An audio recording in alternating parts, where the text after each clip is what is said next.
हाय।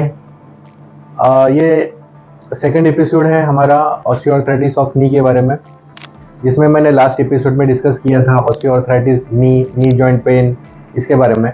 आज हम लोग डिस्कस करने वाले हैं सेकंड एपिसोड में इस ऑस्टियोआर्थराइटिस ऑफ नी के ट्रीटमेंट के बारे में। मैं doctor Ashfaq Kazi, medical officer, Ratnagiri government hospital.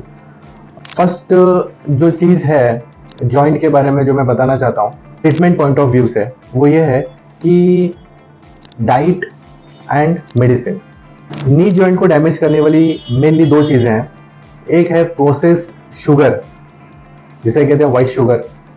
Second चीज़ है प्यूरिन्स।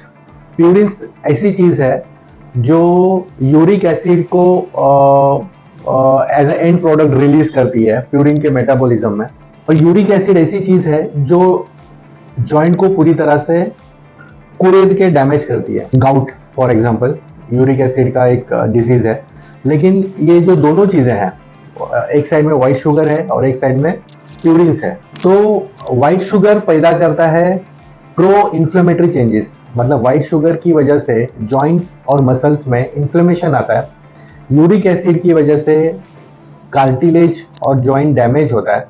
तो दोनों अगर साथ में चलेंगे, जितना जल्दी साथ में चलेंगे उतना अर्ली एज में ये डैमेज स्टार्ट होता है। तो इसके लिए डाइट का रोल बहुत इंपॉर्टेंट है। हम लोगों को इस चीज़ पे फोकस करना पड़ेगा कि प्यूरिन्स पैदा करने वाली चीज़ें डाइट में कौन सी है। खास करके वेजिटेबल एंड नॉन वेजिटेबल दोनों डाइट में प्यूरिन्स अवेलेबल है।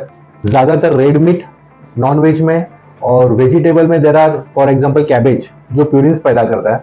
तो अगर हम लोग इन चीज़ों को अवॉइड करते हैं as a treatment point of view, या इनको बैलेंस में रखते हैं, तो प्यूरिन का conversion into uric acid will be less, मतलब कम रहेगा, जिससे डैमेज कम रहेगा। सेकंड, अगर से हम लोग शुगर को अवॉइड करते हैं, शुगर को रिप्लेस करते हैं अनप्रोसेस्ड स्वीट थिंग से, may be jaggery for example, तो हो सकता है कि हम लोग जॉइंट डैमेज फॉर एग्जांपल नी की जो हम बात कर रहे हैं, तो बहुत कम लेवल पे हम लोग इसको कंट्रोल कर सकते हैं। तो आज बात समझ में आ गई डाइट के बारे में, स्पेशली जो जॉइंट को डैमेज करता है। सेकंड चीज मैं डिस्कस करूंगा होम्योपैथिक पॉइंट ऑफ व्यू से, कि arnica 30 potency, hypericum 30 potency, rhus tox 30 potency, ruta 30 potency, pulsatilla 30 potency, iodum 30 potency, ये कुछ मेडिसिन है जो जॉइंट पेन के अंदर बहुत अच्छी तरह से वर्क करते हैं। इसके डोसेस आप मुझे मैसेज करके आप इंक्वायर कर सकते हैं। बेसिकली ये बहुत अच्छी मेडिसिन वर्क करती है। फर्स्ट मैंने बताया डाइट, सेकंड मैंने ट्रीटमेंट पॉइंट ऑफ में बताया होम्योपैथिक, थर्ड है थेरापी पॉइंट से।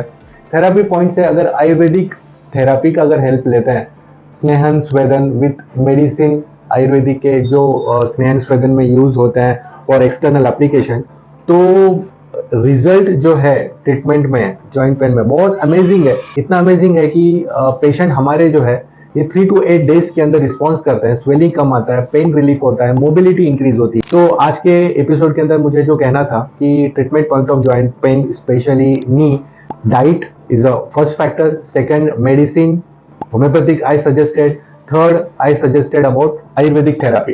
लेकिन अक्सर लोग इसको ट्रीटमेंट करने के लिए इंग्लिश मेडिसिन का यूज करते हैं, pain killer, vitamin D3, calcium, vitamin B12, ये आपको जनरली टेम्पररी रिलीफ देता है।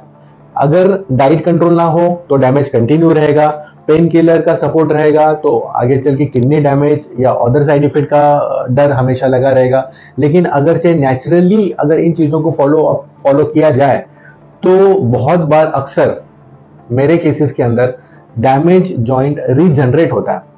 तो मेरा कहना यह है कि हम लोग जितना हो सकता है जॉइंट को रीजनरेट करने की कोशिश करें, rather than going towards a temporary medicine, और सेकंड चीज सर्जरी करा के जॉइंट को रिप्लेस करना है। उससे बेटर ये है कि आप ऐसे ट्रीटमेंट को यूज करें जिससे आपके जॉइंट रीजनरेट करें। Thank you.